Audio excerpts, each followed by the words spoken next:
মুহূর্তে আমি দাঁড়িয়ে আছি ধামরাইয়ের দাউটিয়া এলাকায় দ্য সানব্রিক্সের।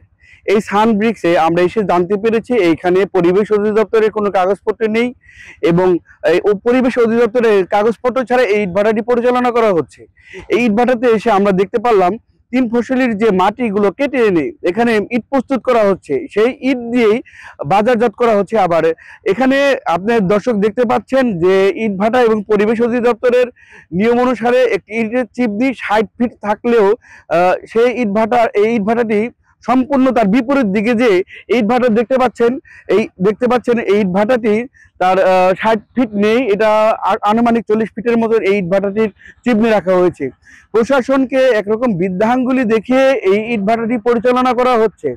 আমরা সরেজমিনে এসে দেখতে পাচ্ছি এখানে যে কয়লাগুলো রাখা হয়েছে সেগুলো সম্পূর্ণ খোলা আকাশের নিচে।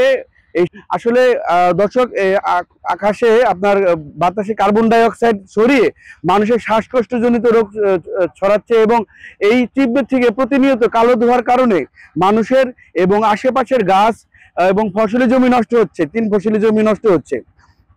আমার পিছনে বিস্তীর্ণ এলাকা জুড়ে এই ইটভাটার মাঠটি রয়েছে। যদিও পরিবেশ অধিদপ্তরের এবং স্থানীয় যে নিয়ম কারণের ভিতরে যে মাঠগুলো থাকার কথা তার থেকে বেশি জায়গা নিয়ে এই ইটভাটাটি পরিচালনা করা হচ্ছে কিসের জোরে, এবং প্রশাসনকে একরকম বৃদ্ধাঙ্গুলি দেখে কিন্তু এই ভাটাটি পরিচালনা করা হচ্ছে, এইভাবে কিন্তু পরিচালনা করা হচ্ছে।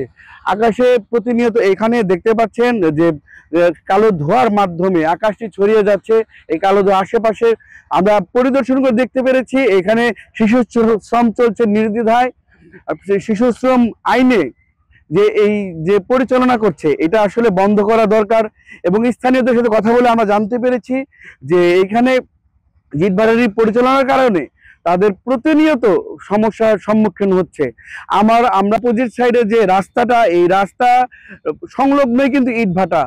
পাশে একটি জনসম্মুখীনে একটা হসপিটাল আছে, হসপিটালের পিছনেই কিন্তু এই ইটভাটাটি পরিচালনা করা হচ্ছে। দর্শক, আপনাদের আরো জানিয়ে রাখতে চাই যে এইখান থেকে প্রতিনিয়ত যে অবৈধভাবে ইটভাটাটি পরিচালনা করা হচ্ছে, সেই ইটভাটার কোনো কাগজপত্র নেই বললেই চলে। ইটভাটার স্থানীয় প্রশাসন, স্থানীয় জনপ্রতিনিধিদের ম্যানেজ করে ইটভাটাটি পরিচালনা করে হচ্ছে বলে জানতে পেরেছি। আসলে আমরা প্রশাসনের কাছে জানতে চাবো এই ইটভাটার প্রতি কেন ব্যবস্থা নিচ্ছে না। আসলে ইটভাটার সম্পূর্ণরূপেই আসলে অবৈধ। এই ছিল আমার কাছ থেকে ধামরাই ডাউটি এলাকা থেকে সানব্রিক্স থেকে মামুন আহমেদ জয়, এশিয়ান টেলিভিশন।